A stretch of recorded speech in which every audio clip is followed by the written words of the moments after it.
ঝড়ের দাপটে নাজেহাল কৃষি নির্ভর রাজ্য ত্রিপুরা। একটানা ভারী ও মাঝারি বৃষ্টিপাতের কারণে মাথায় হাত কৃষিজীবী অংশের মানুষের। প্রায় লক্ষাধিক টাকা ফসলে ক্ষতিগ্রস্তের শিকার কৃষকরা। ঘূর্ণিঝড় রেমালের প্রভাবে বিভিন্ন জায়গার সাথে একটানা ভারী ও মাঝারি বৃষ্টিপাতের শিকার হয়েছে ত্রিপুরাও। আর এই বৃষ্টির জেরেই এখন বিপাকে পড়েছেন কৃষিজীবী অংশের মানুষ। রাজ্যের বিভিন্ন প্রান্তের সাথে 59 জেলার কুমারঘাট মহকুমায় কৃষকদের রীতিমতো সর্বনাশ করে দিয়েছে অতিবৃষ্টি। এক নাগারে বৃষ্টির জেরে হওয়া বন্যায় ক্ষতির মুখে পড়েছেন কৃষকরা। মহকুমা ফটিকরায়, ইন্দিরা কলোনি, কৃষ্ণনগর, গঙ্গানগর, গোকুলনগর সহ বিস্তীর্ণ একটা এলাকার একাংশ মানুষের জীবন জীবিকা এখনও নির্ভর করে কৃষিকাজের উপর। কিন্তু টানা বৃষ্টির জেরে এখন মহা বিপাকে পড়েছেন সেই সব দরিদ্র শ্রেণীর কৃষক। ফটিকরায়ের ইন্দিরা কলোনিতে আমাদের প্রতিনিধির কথা হয় রিন্টু দেব, অখিল দাস, অরূপ নম সহ আরো কয়েকজন কৃষকের সঙ্গে। ওই এলাকায় বর্তমানে ঝিঙে, বেগুন, বরবটি, উচ্ছে সহ বিভিন্ন বর্ষাকালীন সবজির ফলন রয়েছে। তারা জানিয়েছেন এইসব এলাকা থেকে স্থানীয় বিভিন্ন বাজার সহ রাজ্যের বিভিন্ন বাজারেও রপ্তানি হয় এসব সবজি। বৃষ্টি এবং বন্যার জল এসব ফসলের গায়ে লাগার ফলে এখন পচন দেখা দেবে সবকিছুতেই। ফলে বাজারে যোগান কমবে সবজির। স্বাভাবিকভাবেই বাজারেও আগামী কিছুদিনের মধ্যেই সবজির দর চড়া হবার আশঙ্কার কথা শোনালেন কৃষকরা। ইন্দিরা কলোনি ইন্দিরা কলোনি জল উঠিয়া অনেক কৃষিকাজের ক্ষতিগ্রস্ত হয়েছে। এই আমার ভেন্ডি আসিন, জেঙ্গা আসিন, মরিচ আসিন, এই রামাইশ আসিন, উস্তা লাগাইছি, নষ্ট হয়েছে, ক্ষয়ক্ষতি হয়েছে। কি এখন তো আবার যেটা লাগাইছি এটা তো নষ্ট হয়েছে। কি এখন তো আবার লাগাই লাগবো।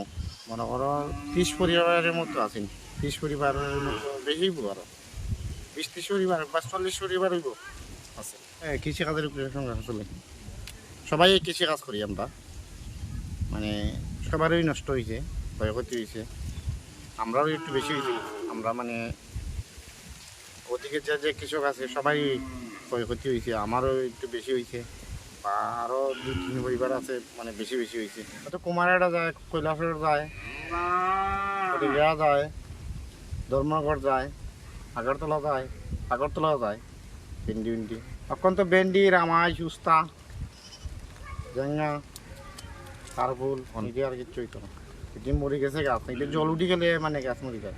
তখন তো আমরা সরকার থেকে সাহায্য করে কইরা এইটা সাহায্য চাইলাম। কি সাহায্যটা যাতে সরকার আমরা সাহায্য করে। এই দুর্যোগের ফলে প্রতিটি কৃষক পরিবারে কম করেও 80 থেকে 90 হাজার, কারো কারো ক্ষেত্রে এই সংখ্যা লক্ষ টাকা ছাড়াবে বলেও জানালেন কৃষকরা। এমন অবস্থায় রীতিমতো মাথায় হাত পড়েছে কৃষকদের। এই ক্ষতির মুখে পরিবার প্রতিপালন নিয়ে ব্যাপক চিন্তিত ক্ষতিগ্রস্ত কৃষক পরিবারগুলো। তারা চাইছেন এই পরিস্থিতিতে তাদের পাশে দাঁড়াক সরকার। আর মরিচ আসলো প্রায় 500-700 গাছ, মরিচ গাছ জলের তলে নষ্ট হয়েছে। বেগুন গাছ আসলো 1 পোয়া, বেগুন নষ্ট হয়েছে। এরপরে আপনার জেঙ্গা ক্ষেত আসলো, জেঙ্গা ক্ষেত নষ্ট হয়েছে। হালি ফেলাইছিলাম, হালিটাও নষ্ট হয়েছে। এই উস্তা লাগাইছিলাম, সব কিছু আমার ক্ষতি হয়েছে। রামাইশ, জেঙ্গা, পুয়ার ডাটা লাগাইছিলাম, সব ক্ষতি হয়েছে। তো 80-90 হাজার টাকার ক্ষতি হয়েছে। পাঁচতে তো মোটামুটি অনুমানিক সব কিছুই এখানে ফসল করা যায়। ধান থেকে তৈরি পাঁচতে সব কিছু করা যায়। কৃষক তো আমরা যে প্রায় সবই কৃষক, 3 ভাগের 2 ভাগে কৃষক। আমরা তো এমন এখন কইতে গেলে রাস্তাত বেরিয়েছে, এই করতে আমরা রাস্তা আমরা তো চাইতেছি সরকারের কাছ থেকে কিছু সাহায্য দিতে পাইলে ভালো হইবে। ফসলের ক্ষয়ক্ষতিতে আগামী দিনে বিভিন্ন বাজারে চড়া হবে শাকসবজির দর। আর এতে করে বাজারে সবজি কিনতে গিয়ে মধ্যবিত্ত থেকে গরিব অংশের মানুষের পকেটে যে টান পড়তে চলেছে তা বলাই বাহুল্য। কুমারঘাট প্রতিনিধি রিপোর্ট, এশিয়ান টাইমস।